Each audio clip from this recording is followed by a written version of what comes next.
wabarakatuh.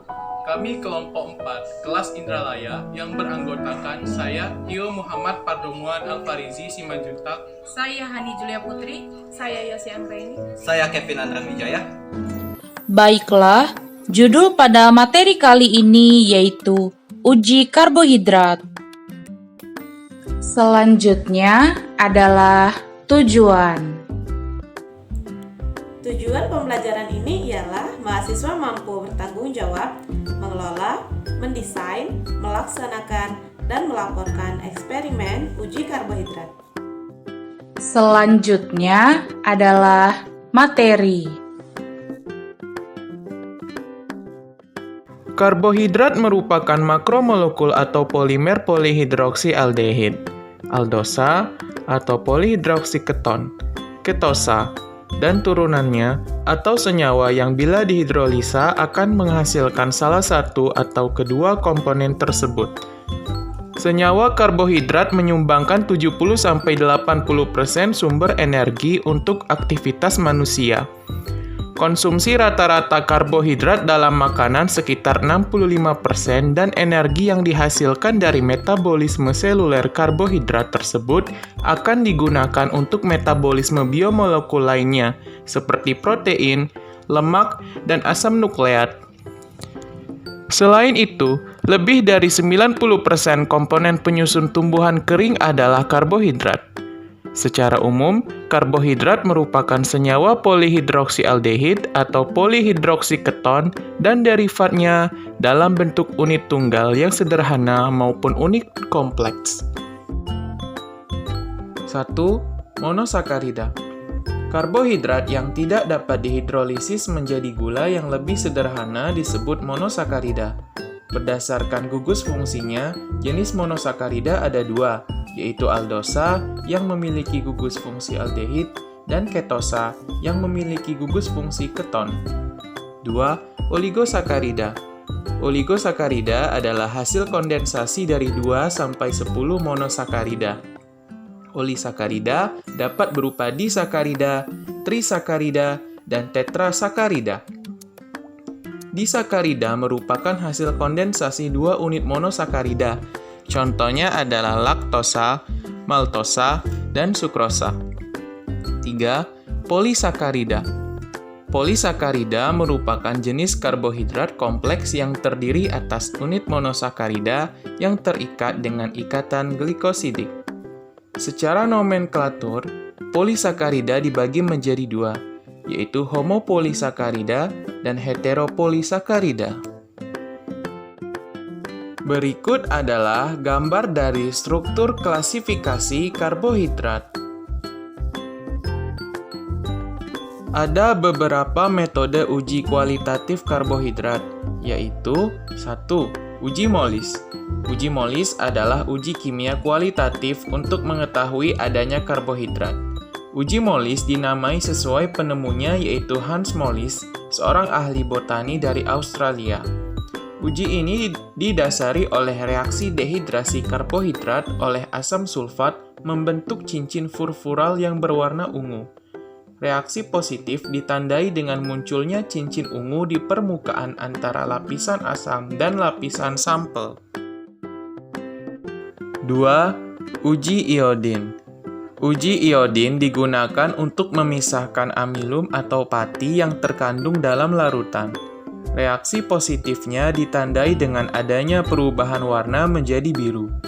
Warna biru yang dihasilkan diperkirakan adalah hasil dari ikatan kompleks antara amilum dengan iodin. Sewaktu amilum yang telah ditetesi iodin kemudian dipanaskan, warna yang dihasilkan sebagai hasil dari reaksi yang positif akan menghilang. Dan sewaktu didinginkan, warna biru akan muncul kembali. Uji Benedict. Uji Benedict adalah uji kimia untuk mengetahui kandungan gula karbohidrat pereduksi. Gula pereduksi meliputi semua jenis monosakarida dan beberapa disakarida, seperti laktosa dan maltosa. Gula pereduksi adalah gula yang mengalami reaksi hidrolisis dan bisa diurai menjadi sedikitnya 2 buah monosakarida. Karakteristiknya tidak bisa larut atau bereaksi secara langsung dengan benedik. Contohnya semua golongan monosakarida. Sedangkan gula non-pereduksi struktur gulanya berbentuk siklik yang berarti bahwa hemiasetal dan hemiketalnya tidak berada dalam kesetimbangannya. Contohnya fruktosa dan sukrosa. Selanjutnya adalah alat dan bahan. Alat yang digunakan pada praktikum kali ini yaitu pipet tetes, rak dan tabung reaksi, gelas ukur, penangas air, gelas kimia, batang pengaduk, dan penjepit kayu.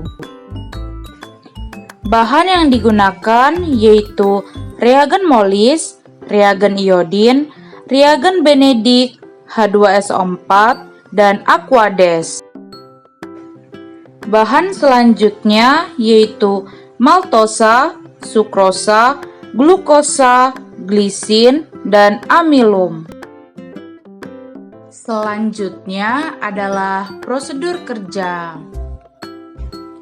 Berikut adalah prosedur kerja uji molis.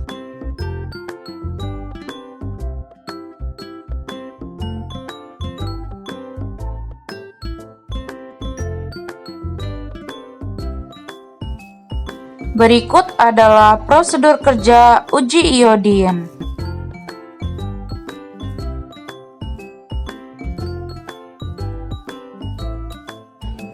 Berikut adalah prosedur kerja uji benedik.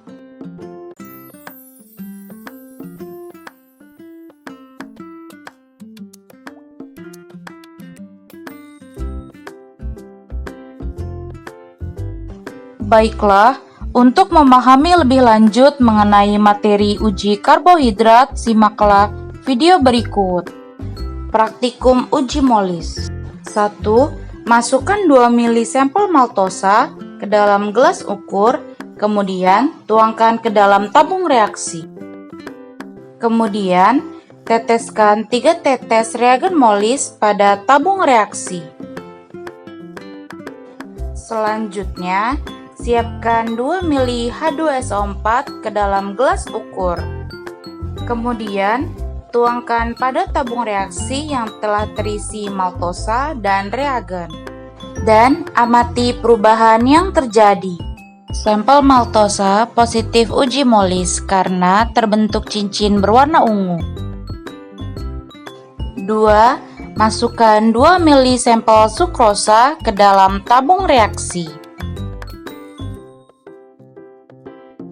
Kemudian, tambahkan 3 tetes reagen molis pada tabung reaksi.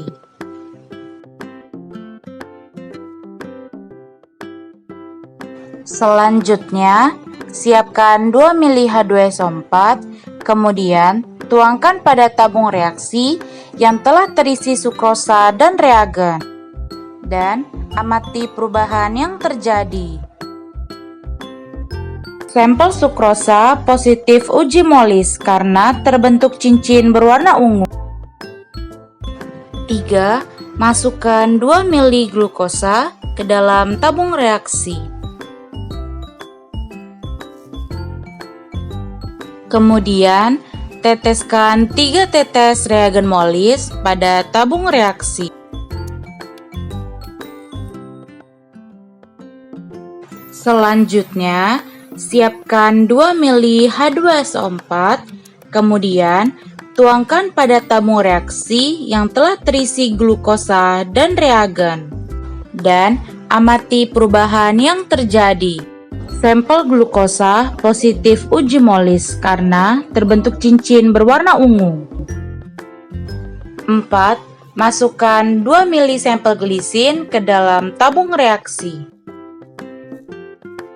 Kemudian, teteskan 3 tetes reagen molis pada tabung reaksi. Selanjutnya, siapkan 2 ml H2SO4. Kemudian, tuangkan pada tabung reaksi yang telah terisi glisin dan reagen. Dan amati perubahan yang terjadi.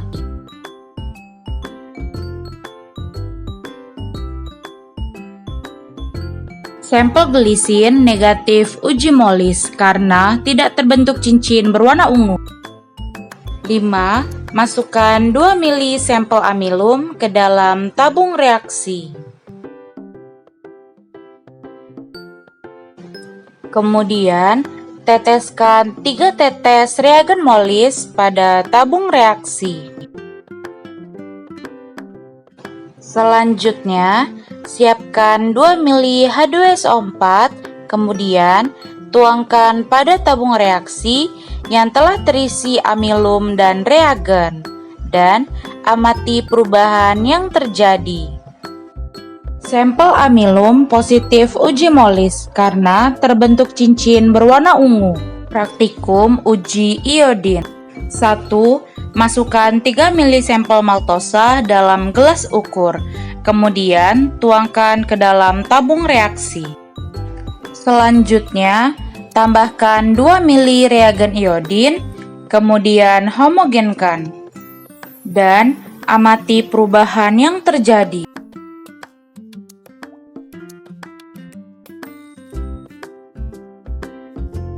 Sampel maltosa pada uji iodin negatif karena terbentuk larutan kuning.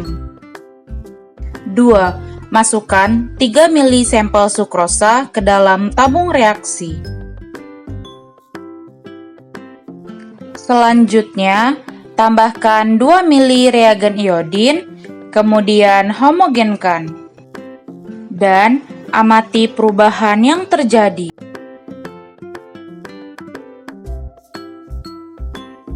Sampel sukrosa pada uji iodin negatif karena terbentuk larutan kuning.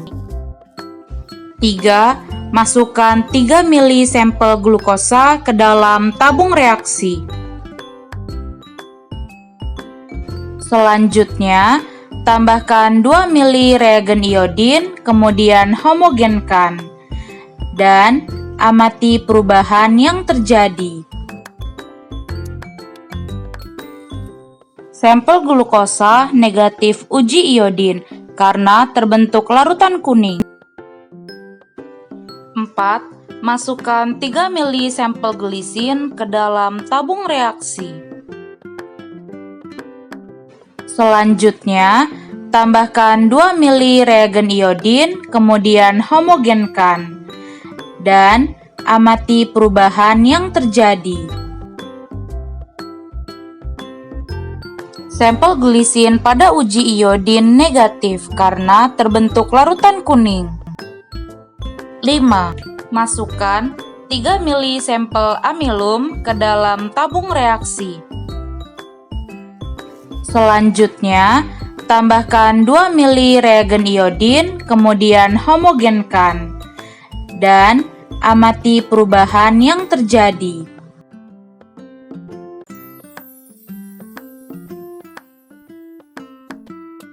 Sampel amilum pada uji iodin positif karena terbentuk larutan biru. Praktikum uji Benedict. 1. Masukkan 1 ml sampel maltosa ke dalam tabung reaksi. Selanjutnya, tambahkan 5 ml reagen Benedict pada tabung reaksi tersebut. 2. Masukkan 1 ml sampel sukrosa ke dalam tabung reaksi. Selanjutnya, tambahkan 5 ml reagen Benedict pada tabung reaksi tersebut. 3. Masukkan 1 ml sampel glukosa ke dalam tabung reaksi. Selanjutnya, tambahkan 5 ml reagen Benedict pada tabung reaksi tersebut. 4. Masukkan 1 ml sampel glisin ke dalam tabung reaksi. Selanjutnya, tambahkan 5 ml reagen Benedict pada tabung reaksi tersebut. 5. Masukkan 1 ml sampel amilum ke dalam tabung reaksi. Selanjutnya, tambahkan 5 ml reagen Benedict pada tabung reaksi tersebut. Selanjutnya, letakkan tabung reaksi berisi maltosa, sukrosa, glukosa, glisin, dan amilum pada gelas beker yang telah dipanaskan pada water bath. Dipanaskan selama kurang lebih 3 menit. Selanjutnya, keluarkan tabung reaksi dari water bath.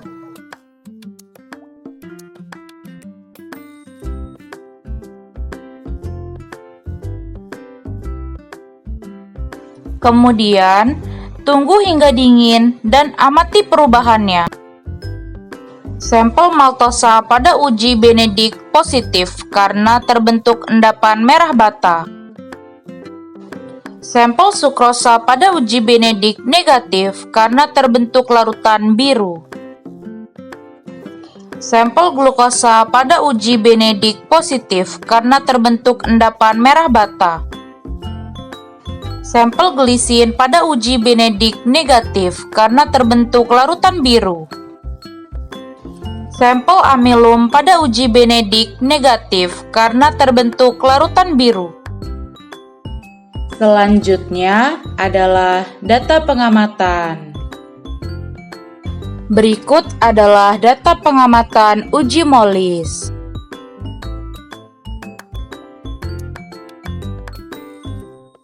Berikut adalah data pengamatan uji iodin.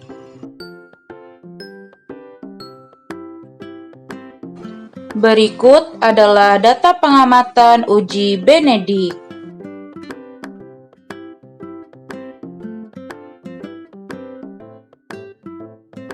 Selanjutnya adalah pembahasan. Uji MOLIS.